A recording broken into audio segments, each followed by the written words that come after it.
में पिछले साल की बात है, इस साल भी हम लोग फिर से बात करने वाले हैं U-Plus 2022-23 के बारे।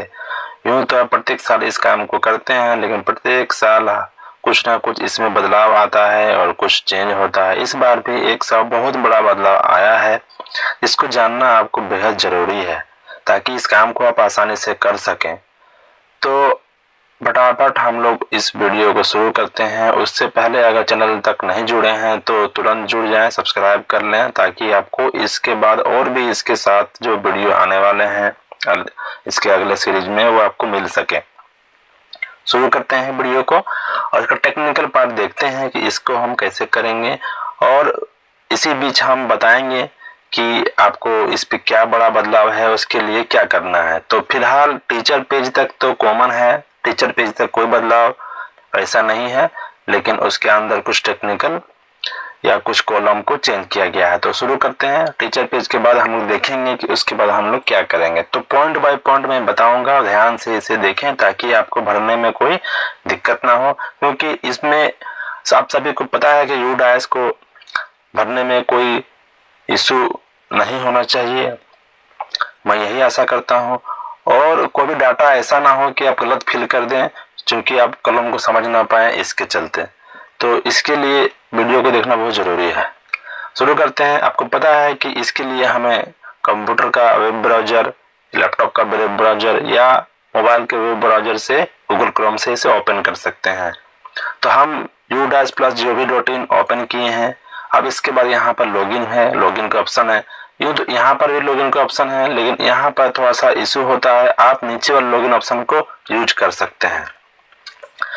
जैसा कि आप यहाँ देख रहे हैं कि यहाँ 18, 19, 19, 20, 20, 21, 21, 22 और फिर ये है 22, 23 का लॉगिन, ये आपको यहाँ पर दिख रहा है। आपको पहले एक बात जानकारी दे दो, बहुत अच्छी जानकारी, कि आपको जानकारी होना चाहिए कि आपके पास जो यूजर लॉगिन पासवर्ड है, उसी लॉगिन और पासवर्ड से आप किसी भी साल का डाटा को देखकर लॉगिन करके देख सकते हैं। 18-19 का देखना है तो आप इसमें लॉगिन करके अपना डाटा को देख सकते हैं। 21-22 तक का डाटा को और रिपोर्ट को आप देख सकते हैं। उसके बाद 22-23 में आपको काम करना है अभी। तो इसके लिए आप इस बार देखेंगे कि इस बार मॉड्यूल को अलग कर दिया गया है। प्रोफाइल एंड फैसिलिटी अलग लॉगिन है, टीचर मॉड्यूल अलग लॉगिन है और एक यूजर मैनेजमेंट है। 3 लॉगिन में आपको काम करना है। इस बार सेक्शन को कुछ अलग कर दिया गया है। इसके बारे में बताऊंगा कि क्यों अलग किया गया है आगे की जानकारी में। तो सबसे पहले आपको क्या करना है, सबसे पहले आपको ये जो यूजर मैनेजमेंट है इस पे लॉगिन करना है।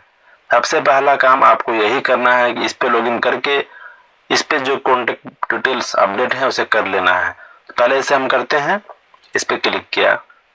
अब आपके पास जो यूजर आईडी और पासवर्ड होगा उसे आप डालिएगा। अगर आपके पास यूजर आईडी या पासवर्ड नहीं है तो आप अपने ब्लॉक MIS, डिस्ट्रिक्ट MIS से कांटेक्ट कीजिए, आपको वो पासवर्ड रीसेट कर देंगे।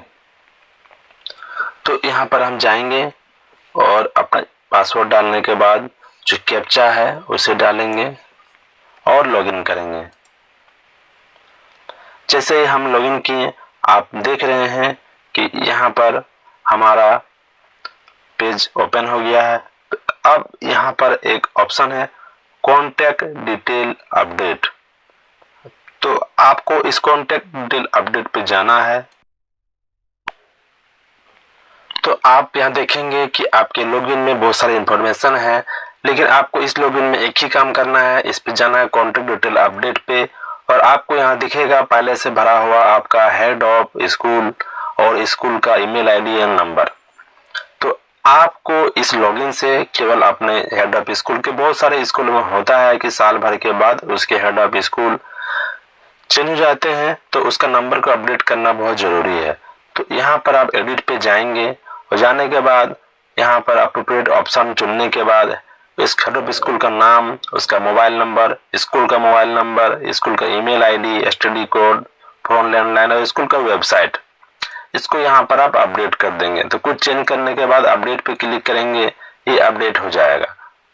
उसके बाद एडिशनल में क्या है, आपके स्कूल का जो स्थापना है वो, लेकिन ये बार बार चेंज नहीं होता है। एप्लीकेशन नंबर, ये सब स्टैटिक डाटा है, बहुत रेयर केस पे चेंज होता है। अगर आपको चेंज करना है तो चेंज कर सकते हैं। उसके बाद अगर आप गवर्नमेंट स्कूल है तो आपको PFMS का आईडी देना है। आप सभी को पता है कि हर एक स्कूल का PFMS आईडी होता है, एक पोर्टल का आईडी होता है, public finance management system ID, unique agency code, जो भी हो उसको यहाँ पर आप क्लिक करके इसको यहाँ पर डाल दें। तो इसके बाद अब अपने आईडी को यहाँ पर डाल के यहाँ पर इसे अपडेट कर लें। तो इस प्रकार से दो आपको एडिट का बटन मिलेगा, यहाँ से आप इस डाटा को एडिट कर सकते हैं। इस लॉगिन में इतना ही काम करना है, यहाँ से अब हमें अब लॉग आउट हो जाना है।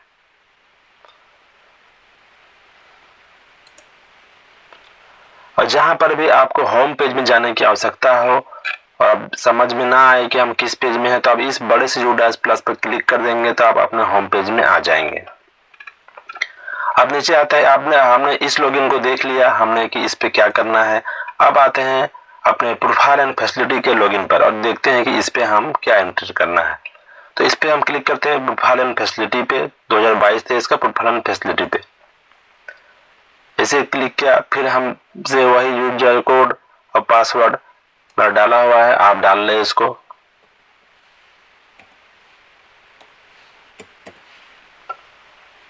लॉगिन,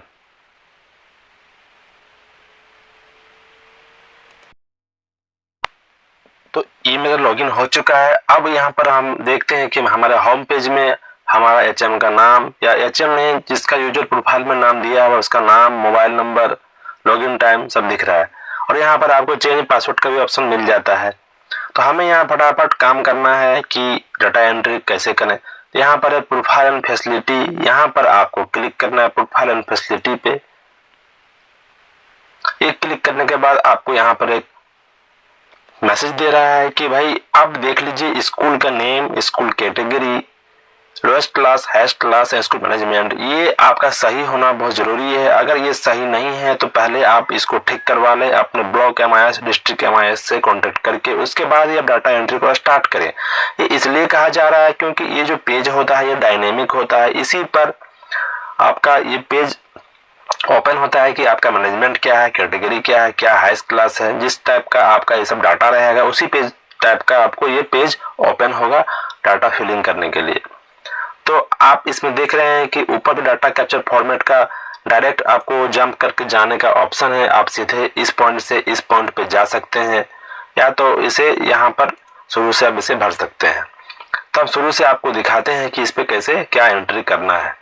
सबसे पहला है 1.1 to 1.17। यहाँ पर क्लिक करने के बाद आपको दिखेगा यहाँ पर कि इसका फॉर्म सीरियल नंबर क्या है, ये DCF सीरियल नंबर क्या है, फॉर्म का नेम क्या है, इसका लास्ट मॉडिफाइड कब किया गया था, इसका स्टेटस क्या है। अभी इस पे कोई स्टेटस नहीं है, इसके बारे में बताऊंगा कि क्यों नहीं है। बाकी सभी में लिखा है नीड करेक्शन, सभी में लिखा है नीड करेक्शन। तो इसे हम क्लिक करते हैं और देखते हैं कि इस पर कोई स्टेटस क्यों नहीं लिखा हुआ है। तो इस पर इसलिए नहीं लिखा हुआ है क्योंकि आप यहाँ देख सकते हैं कि इस पर कोई एडिट करने का ऑप्शन यहाँ पर नीचे में हमको नहीं है। वो क्यों नहीं है? क्योंकि इस पर ऐसा डाटा है जिसका हम लोग बार बार अपडेट नहीं करते हैं। नेम है, डिस्ट्रिक्ट है, ब्लॉक है, ऐसा डाटा है जिसको हमको बार बार अपडेट करने की आवश्यकता नहीं होती है। इस डाटा में अगर किसी प्रकार का अपडेट है तो या तो ये ब्लॉक या जिला से होगा या तो फिर आपका जो लॉगिन था यूजर मैनेजमेंट वाला, जहां से हमने ये स्कूल का कॉन्टेक्ट डिटेल, HOS का डिटेल अपडेट किया, आपको याद होगा अभी इसके पहले वाले लॉगिन में हमने इस काम को कर लिया है।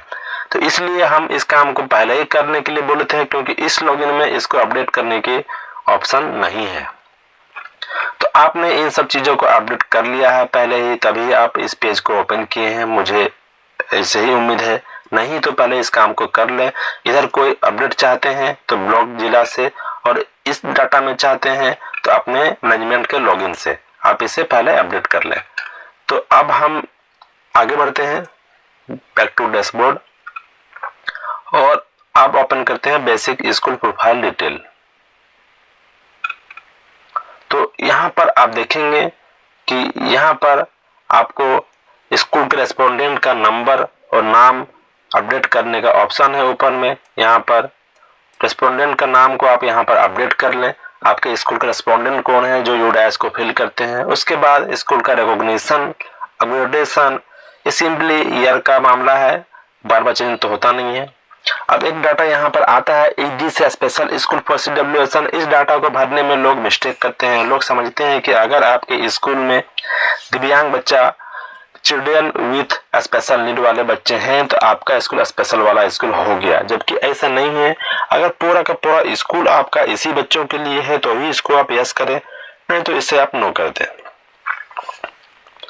उसके बाद स्कूल क्या सेफ्टी स्कूल है। अगर स्कूल 2 पाली में चलता है तो उसको आप यहाँ पर यस करें या नो करें। इससे पहले आपको ये बात बता दें, आपको इंग्लिश में भरने में यहाँ पर समस्या हो रही है तो आप अपने सीधे होम पेज में आ जाएं। होम पेज में आने के बाद आपको यहाँ पर ऑप्शन मिलेगा, ये पहले तो यहाँ पर होम पेज में आ जाए, उसके बाद अपना मॉड्यूल चुन लें। मॉड्यूल चुनने के बाद आपको यहाँ पर ऑप्शन मिलेगा लैंग्वेज का, इंग्लिश या हिंदी। अभी 2 ही लैंग्वेज यहाँ पर आपको चेंज करने का ऑप्शन मिलेगा। आप इसको हिंदी या इंग्लिश में इसको आप चेंज करके पूरा DCF को यहाँ पर आप हिंदी में देख सकते हैं। तो अब लैंग्वेज चेंज कर जैसे आपको सुविधा है। तो हम चल रहे हैं फिर से जहाँ थे, तो बेसिक प्रोफाइल डिटेल पर हम थे। तो यहाँ पर अगर शिफ्ट स्कूल है तो आप इसको शिफ्ट स्कूल बता दें। यहाँ पर कोई स्किल ट्रेनिंग सेंटर चलता है तो वो बताएं। कोई आवासीय विद्यालय है आपका ये अगर तो बताएं। और उसके बाद अगर आवासीय विद्यालय है तो किस प्रकार का आवासीय विद्यालय है आपको ऑप्शन बताना पड़ेगा। कितने बच्चे हैं प्राइमरी स्टेज में, number of girl, number of boy, इस टाइप से आपको ये बताना है। आपका स्कूल का माइनॉरिटी मैनेज्ड स्कूल है, अगर है तो आप यहाँ पर यस करें और बताएं कि ये किस प्रकार का माइनॉरिटी मैनेज्ड स्कूल है। तो इस ऑप्शन से आगे बढ़ने के बाद आपको एक जानकारी देते, बहुत अच्छी जानकारी, कि अगर आपको इन सारे ऑप्शंस में किसी भी ऑप्शन को समझने में अगर आपको कोई दिक्कत हो रही है कि इसका में क्या भरना है, डिटेल्स में आप जानना चाहते हैं, तो U-Plus का वेबसाइट में बहुत ही अच्छा एक डॉक्यूमेंटेशन किया गया है। यहाँ पर आप देखेंगे पब्लिकेशन एंड स्टैटिस्टिक्स, जैसे यहाँ पर आप क्लिक करेंगे आपको यहाँ पर मिलेगा गाइडलाइंस फॉर फिलिंग DCF। यहाँ पर एक ऑप्शन है गाइडलाइन फॉर फिलिंग DCF, आप इसे डाउनलोड कर लेंगे। इसे डाउनलोड करेंगे, हमने डाउनलोड कर लिया है। तो आपको मिलेगा ये डॉक्यूमेंट, आप देख रहे हैं गवर्नमेंट ऑफ इंडिया का डॉक्यूमेंट है। इस पे बहुत अच्छी जानकारी दी हुई है।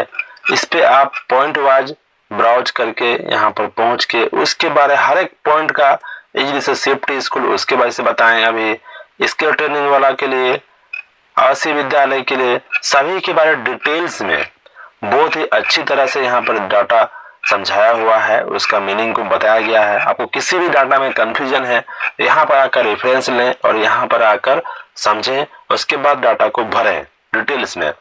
वो तो डिटेल्स तो मैं वीडियो में नहीं बता पाऊंगा, तो फटाफट केवल आपको मैं ओवरव्यू दे रहा हूँ। कुछ आपको जानकारी डिटेल्स में चाहिए तो इस डॉक्यूमेंट का रेफरेंस ले सकते हैं। उसके बाद क्या बच्चों को मातृभाषा में पढ़ाया जाता है, यस या नो। उसके बाद यहाँ पर आपका स्कूल का मीडियम, इस पर बहुत ध्यान देने की जरूरत है क्योंकि स्कूल का जो मीडियम होता है ये बहुत लोग गलती कर देते हैं। इस पर ये सवाल यहाँ पर ये है कि आपके स्कूल का पढ़ाने का माध्यम क्या है, बच्चों को आप किस भाषा में पढ़ाते हैं, बच्चों को क्या क्या भाषा पढ़ते हैं ये नहीं पूछता है, किन भाषा में आप पढ़ाते हैं। अगर आप अपने स्कूल में हिंदी, इंग्लिश या तमिल या बांग्ला चारों भाषा में पढ़ाते हैं बच्चों को, मान लीजिए प्राइमरी स्टेज में हिंदी पढ़ाते हैं, उसके बाद अपर प्राइमरी स्टेज में आप इंग्लिश से पढ़ाते हैं, तो आप यहाँ पर मीडियम 1 में हिंदी, मीडियम 2 में इंग्लिश चुन सकते हैं। लेकिन अगर आप पूरा का पूरा स्कूल हिंदी से पढ़ता है और केवल English, Sanskrit, Tamil, Bangla as a language as subject पढ़ता है तो आप यहाँ पर केवल हिंदी ही चुने। उसके लिए अलग से ऑप्शन है यहाँ पर कि एज ए लैंग्वेज कितना लैंग्वेज का पढ़ाई होता है। यहाँ पर आपको लैंग्वेज का नाम बताना है और किन किन क्लास में ये लैंग्वेज को पढ़ाई होता है और कितने बच्चे इसको पढ़ते हैं यहाँ बताना है।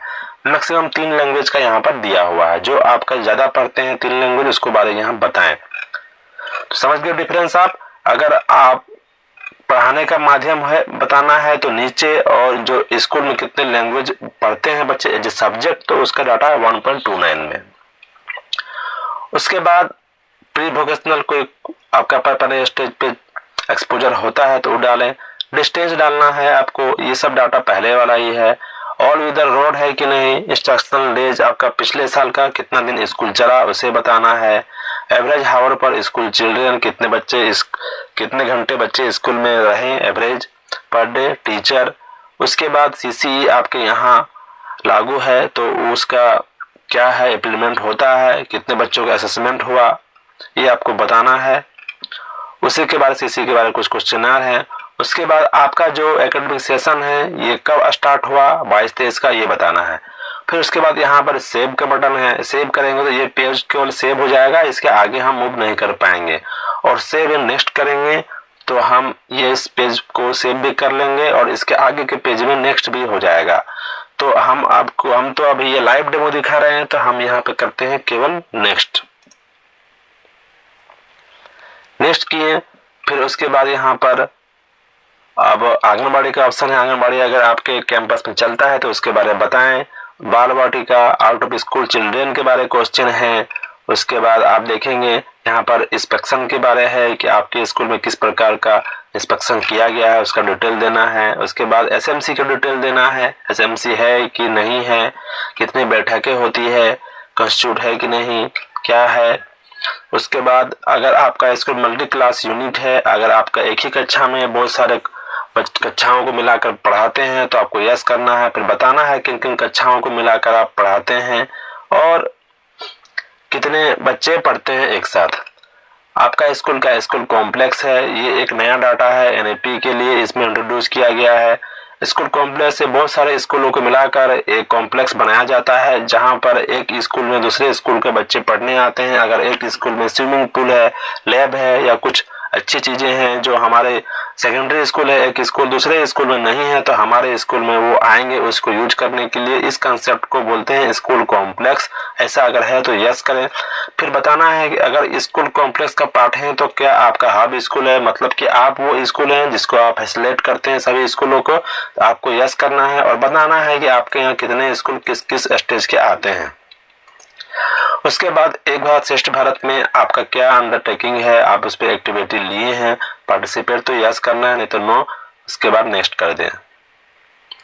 मैं इतना स्पीड से इसीलिए बता रहा हूँ क्योंकि वीडियो बहुत लंबा हो जाएगा, तो इससे डिटेल्स में बता सकता हूँ। अगर किसी भी डाटा में समझने में इश्यू है तो आप मेरे कमेंट में बता सकते हैं। उसके बाद कुछ क्वेश्चनर है आपका टीएलएम को लेकर, इसे आप देख लें, इस पे यस नो करना है, बताना है। इसको अगर समझने में कहीं इश्यू है तो आप हमें बताएं या इस डॉक्यूमेंट का रेफरेंस ले, यहाँ पर डिटेल में आपको उसकी जानकारी मिल जाएगी। अब उसके बाद नेक्स्ट करते हैं। उसका केपीआई का मामला आता है, इस पे भी आपको बताना है कुछ केपीआई की परफॉर्मेंस इंडिकेटर के बारे। और यहाँ पर यस नो का भी ऑप्शन है केवल, और डाटा कुछ मांगा जा रहा है, इसको आप समझ लें और डाटा को भरें। उसके बाद है स्कूल सेफ्टी का पेज, यहाँ पर डिजास्टर मैनेजमेंट के बारे या और सेफ्टी ऑडिट गाइडलाइंस के बारे। उसके बाद पीजीआई का पेज है, पीजीआई का पेज में आप यस नो आप देखें कि ये जो पीजीआई का पेज है ये डाटा, इस डाटा को भरना बहुत जरूरी है। इसके द्वारा ही आपका जिले का रैंकिंग होता है। तो ये पीजीआई परफॉर्मेंस ग्रेडिंग इंडेक्स के बारे है, इसके बारे में आप बताएं, इसी से आपका जिले का रैंकिंग होता है। इसमें बहुत सारे क्वेश्चनर हैं, इसको आप भर लें। उसके बाद नेक्स्ट करेंगे हम। तो अब आता है बारी हमारे रिसिप्ट एंड एक्सपेंडिचर का, जो अमाउंट या जो राशि आपकी स्कूल को मिली है उसके बारे में बताएं, कितना मिला, कितना खर्चा किए। ये डाटा होता है केवल गवर्नमेंट एंड गवर्नमेंट एडेड के लिए, और भी पूछा जाता है पिछले साल का। उसके बाद आपके स्कूल में ये सब डॉक्यूमेंट मेंटेन होता है कि नहीं, आईसीटी आइटम का मतलब रजिस्टर होता है कि नहीं, इसके बारे में यहाँ पर बताना है। अब करते हैं नेक्स्ट। और नेक्स्ट पे है अब आपका बिल्डिंग का डाटा, आपका यहाँ पर कितने क्लासरूम है, टॉयलेट है, हैंडपंप है, वॉश पॉइंट है, पक्का है, कच्चा है, बाउंड्री वाल है, इसको बताना है। ये पहले का ही टेबल है, पिछले साल का ही। उसके बाद आता है टॉयलेट का। उसके बाद बहुत सारे क्वेश्चनर हैं, इसको आप समझ के बढ़िया से भरें ताकि सही जानकारी जिला को, राज्य को मिल सके। उसके बाद है आपका जो फैसिलिटी है स्कूल में वो है कि नहीं, चाहे एचएम का रूम हो, लाइब्रेरी का रूम हो, स्टाफ रूम हो, टिंकरिंग लैब हो, या साइंस किट, मैथ किट का अवेलेबिलिटी हो, बायोमेट्रिक डिवाइस हो, इसके बारे में आपको यहाँ पर बताना है। फिर करते हैं नेक्स्ट। अब उसके बाद बारी आता है आपका आईसीटी का। आपके स्कूल में कितने computer, laptop, projector, smart classroom, ICT instructor, ये सब है कि नहीं है, यस या नो में आपको बताना है। यहाँ से आप देखेंगे कि मेरा बैक टू डैशबोर्ड का ऑप्शन आ रहा है। इट मीन्स कि हमने अपना इस पार्ट को पूरा कर लिया है। अब बैक टू डैशबोर्ड करेंगे, सेव करने के बाद सेव कर लेंगे, उसके बाद करेंगे। तो हमने आप देखा कि इस जो आईसीटी के पेज तक हमने डाटा एंट्री कर लिया है। इट मीन्स कि जो profile and school profile facility का लॉगिन था वो हम पूरा इस पे अपना काम कर लिए। अब बारी है टीचर का। अब देखेंगे टीचर का यहाँ पर केवल समरी रिपोर्ट है, यहाँ पर एंट्री करने का ऑप्शन नहीं है। तो अब मैं बताता हूँ कि यहाँ पर क्यों नहीं है। उसके बाद नामांकन का भी नहीं है। आप देखेंगे कि नामांकन का हम अपडेट कैसे करेंगे, इसकी जानकारी हम बताएंगे आपको आगे। अभी पहले हम टीचर का सेक्शन 3 में देख लेते हैं। तो उसके लिए हमें यहाँ पर होम पेज में जाना पड़ेगा।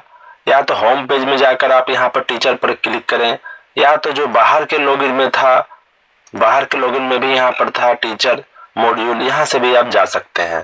दोनों ही जगह से आप लॉगिन कर सकते हैं। फिलहाल अभी ये दो अलग अलग आपको लॉगिन दिख रहा है। बहुत जल्द इसे डाटा एंट्री के नाम से यहाँ पर 22-23 का ऑप्शन दे दिया जाएगा गवर्नमेंट ऑफ इंडिया की तरफ से।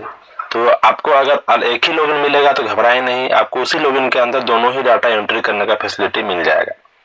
तो हम क्लिक करते हैं टीचर पर।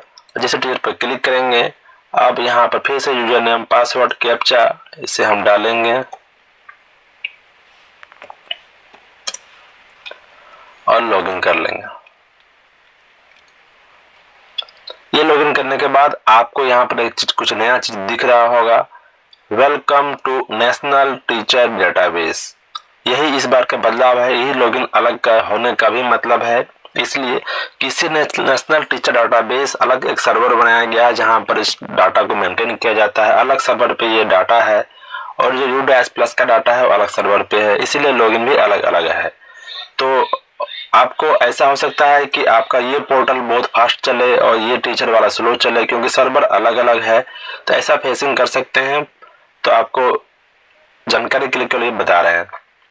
अब उसके बाद आपको क्लिक करना है इस पर। अब यहाँ पर आप देखेंगे कि आपको यहाँ पर काउंट बता रहा है कि आपके यहाँ कितने रेगुलर टीचर हैं और कितने non regular means contract, part time, guest teacher, पारा टीचर यहाँ पर हैं। और आपको यहाँ पर ऐड करने का ऑप्शन नहीं है। ये समरी से अपने आप ही यहाँ पर ऑटोमेटिकली काउंट होके आता है। यहाँ पर आप रिफ्रेश कर सकते हैं और यहाँ पर आप इनएक्टिव या जो डिलीट किए हैं उस टीचर का लिस्ट यहाँ पर आप देख सकते हैं कि आपने किस साल हटाया और क्यों हटाया। तो हमें डाटा एंट्री करना है तो यहाँ पर जाना पड़ेगा, जो लिखा हुआ टोटल के आगे।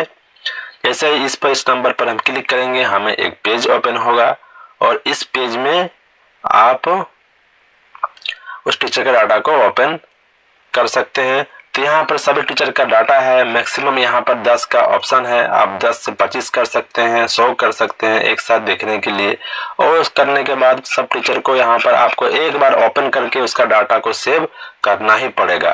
तो अब यहाँ पर करते हैं हम ओपन। यहाँ पर देखेंगे आपकी 3 टाइप का यहाँ पर ऑप्शन है, general, appointment and teaching and training and other. उससे पहले आपको बता दें कि यहाँ पर ऐड का ऑप्शन मिल जाएगा आपको। अगर आपको ऐड करना है टीचर को तो यहाँ पर क्लिक कीजिए, उसका एक प्रोफाइल ओपन हो जाएगा, जनरल प्रोफाइल। आप यहाँ पर सभी डाटा को भर के सेव एंड नेक्स्ट कीजिएगा तो ये ऐड हो जाएगा। उसके बाद अगर आपको किसी को हटाना है तो यहाँ पर डिलीट का ऑप्शन है, सिंपली सामने में डिलीट है, उस पर क्लिक करेंगे। लेकिन यहाँ पर आपको बताना पड़ेगा कि डिलीट क्यों कर रहे हैं, उसका रीजन क्या है, रिटायरमेंट, डेथ, क्या किसी स्कूल में चला गया, जॉब छोड़ दिया, अदर या रॉन्ग एंट्री।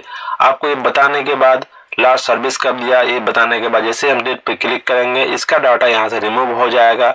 और इसके पहले पेज में जो भी इसका डैशबोर्ड है यहाँ पर ये ऑटोमेटिकली उसी लिस्ट से अपडेट होते जाएगा। तो आपको हटाना है, जोड़ना है तो यहाँ का ऑप्शन को यूज कीजिए। और सभी का आपका डाटा एक बार ओपन करके देखना ही पड़ेगा। सबसे पहले जनरल प्रोफाइल, इस पे आप देखेंगे कि इस पे टीचर का सारा जो बेसिक डाटा होता है, नेम वेम, जो ऐसा कि जो चेंज नहीं होता है, जो बहुत ही कम चेंज होता है, नाम, date of birth, date of joining, उसको इस पर रखा गया है। आधार नंबर भी आपको इस पे चाहिए। उसका अपॉइंटमेंट एंड टीचिंग, इस पेज को आप देख लें कि आपका बहाली कब हुआ, क्या पढ़ाते हैं, किस लेवल की बहाली हुआ है, इसको भी आप पूरा कंप्लीट भर के आप सेव कर दें। फिर ट्रेनिंग एंड अदर, इसमें है कि आपको किस प्रकार का ट्रेनिंग चाहिए, क्या ट्रेनिंग लिए हैं, कब कब ट्रेनिंग लेने के लिए गए हैं आप BIC में या कहीं भी, और कुछ क्वेश्चनर है, इसको भर के आपको अपडेट कर देना है। जब सभी टीचर का यहाँ पर आपको ये कलर आपका इसका हो जाएगा ग्रीन और यहाँ पर हो जाएगा कंप्लीटेड, तभी इस पेज को आप मानेंगे कि हाँ ये पेज आपका पूरा हो गया। यहाँ से इसको आप एक्सेल में डाउनलोड भी कर सकते हैं अपना टीचर का डाटा को।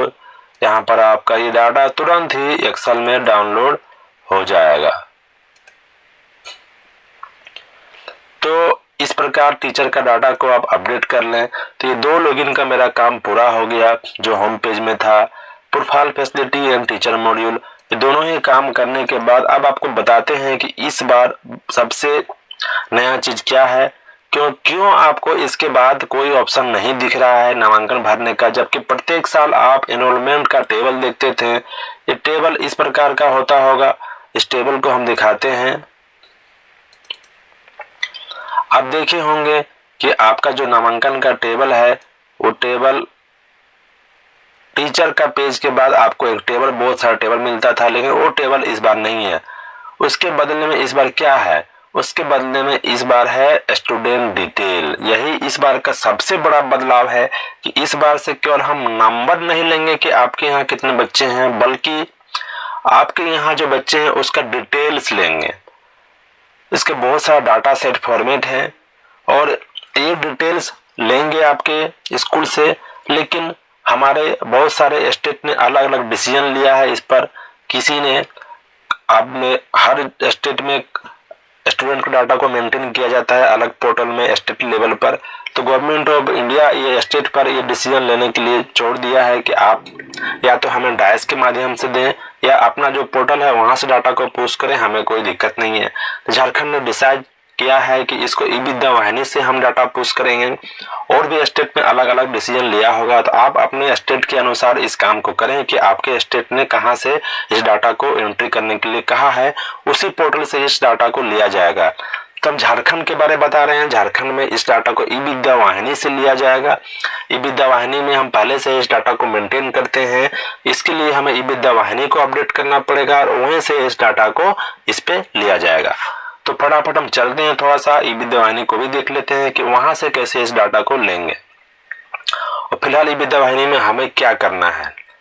तो अगर आप अलग स्टेट से हैं तो आप अपना स्टेट को देख लें कि आपके वहाँ क्या करना है। आपके लिए यहीं तक था वीडियो। अगर झारखंड से हैं तो 1 मिनट और रुक जाएं और देख लें कि ई-विद्या वाहिनी में हमें कौन से 2 काम करने हैं। तो ई-विद्या वाहिनी ओपन करते हैं।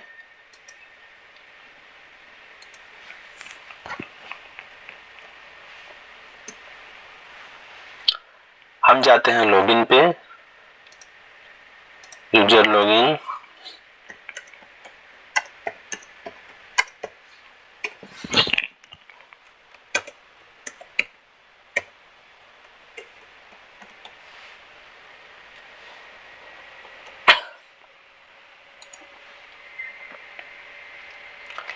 यहाँ पर हमें जाना है स्टूडेंट एक्टिविटी में, स्टूडेंट प्रोग्रेशन में। यहाँ पर आपको 3 काम करना है।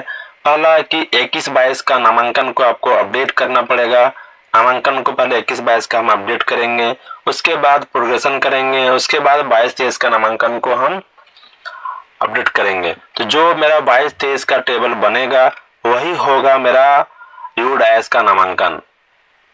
समझ लीजिए फिर से एक बार, 21-22 का नया नामांकन को हमें अपडेट करना है, उसके बाद बच्चों को प्रोग्रेस करना है, उसके बाद 22-23 में नया नामांकन को अपडेट करना है। तो जो 22-23 में नया नामांकन अपडेट करने के बाद जो टेबल मेरे पास होगा वही होगा मेरा 22-23 का नामांकन, जो कि यूडाइस पे पुश होगा। तो थोड़ा सा बता दें 21-22 पे नया नामांकन कैसे अपडेट होगा। तो आपको नया नामांकन पे क्लिक करना है। यहाँ पर बहुत सारे ऑप्शन है। अगर ये बच्चा झारखंड से बाहर का है तो आप सीधे इस पेज को भर के यहाँ पर सबमिट कर देंगे तो आपको स्टूडेंट आईडी मिल जाएगा और उस क्लास में वो जुड़ जाएगा। और अगर झारखंड का बच्चा है, कहीं ना कहीं इनरोल्ड है किसी स्कूल में, या झारखंड का भी है लेकिन कभी कोई स्कूल वो गया नहीं, इंट्री क्लास का बच्चा है, सीधे इस फॉर्म को भर के आप सबमिट कर देंगे तो बच्चा ऐड हो जाएगा। और नहीं तो अगर उस बच्चे का आईडी पता है किसी और स्कूल से आया है तो आईडी यहाँ पर डाल के सर्च करेंगे, उसके बाद हमको एडिट का ऑप्शन देगा, वहां पर एक्शन में जाएंगे तो वहां पर ऑप्शन देगा, उसको एक्शन में जाकर उसके डाटा को अपडेट करने का। देख लेते हैं एक आईडी डालकर। हम यहाँ एक आईडी को डालते हैं।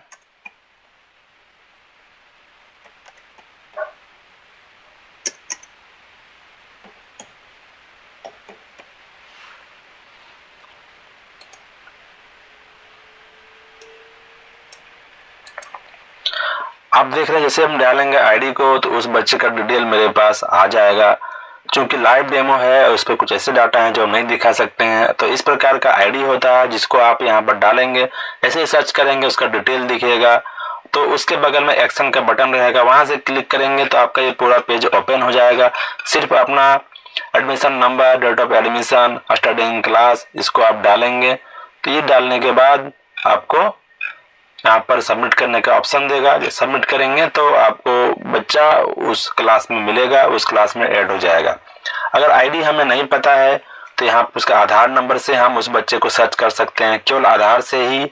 आधार भी नहीं पता है तो आपका name, father name, mother name combination मिला के आप चेक कीजिए, बच्चा दिखेगा तो उसको भी आप एक्शन में जाकर एडिट कर सकते हैं अपने स्कूल के लिए। इस प्रकार से कुछ ऑप्शन है। अगर किसी ना आपके पास आईडी है, ना आधार है, ना स्टेटस सब सर्च कर पा रहे हैं तो आप इस पेज को भर कर सबमिट कर देंगे। अगर सिस्टम उस बच्चे को पकड़ लेगा तो आपको उसका आईडी देगा, कहेगा कि इस आईडी को सर्च करके आप इसको एडिट कीजिए। तो उस आईडी को फिर आप यहाँ पर डालिएगा और उसको करिएगा एडिट। तो इस प्रकार हम नया नामांकन को पूरा कर लेंगे। उसके बाद हम वापस आएंगे अपने पेज पे। उसके बाद है यहाँ पर करने का प्रोग्रेशन। अब करेंगे हम क्लास वाइज प्रोग्रेशन। क्लास 2 चुनेंगे, सभी बच्चों को यहाँ पर प्रोग्रेस करना है। जो उसका स्टेटस है कि प्रमोट है, रिपीट है, प्रमोट मूव है, ड्रॉप आउट है, ये करके फिर हम प्रोग्रेस करने। ये तो आपको आता ही होगा कि क्लिक करेंगे, इसका स्टेटस बताएंगे। उसके बाद यहाँ पर हम डाटा भरेंगे, कितना अटेंडेंस है, क्या यूनिफॉर्म मिला कि नहीं मिला। उसके बाद करते हैं प्रोग्रेस। तो ये प्रोग्रेस करने के बाद जब मेरा ये सारे बच्चों का प्रोग्रेस हो जाएगा, ये पेंडिंग में जो प्रोग्रेस पेंडिंग है ये हो जाएगा 0, तो अपने यहाँ फ्रीज का बटन एक्टिव हो जाएगा। इसके बाद हम इसे फ्रीज कर देंगे। जैसे ही फ्रीज करेंगे हम चल जाएंगे अगले पेज में और यहाँ पर हमको फिर नया नामांकन करना है। उसके बाद जितने नामांकन होते जाएंगे इसे हमको करते जाना है और इसे भी मान लेना है कि हाँ यह कंप्लीट हो गया, तो भी इस डाटा को UDAS के पोर्टल पर आपको सिंक करना है। तो इसकी जानकारी अलग से दी जाएगी कि आगे आपको क्या करना है। फिलहाल आप UDAS को भरें, प्रोफाइल फैसिलिटी, टीचर पेज और ई-विद्या वाहिनी का यहाँ तक काम को अपडेट करके रखें। फिर इसके बाद इसके लिए अलग से गाइडलाइन और निर्गत किए जा रहे हैं।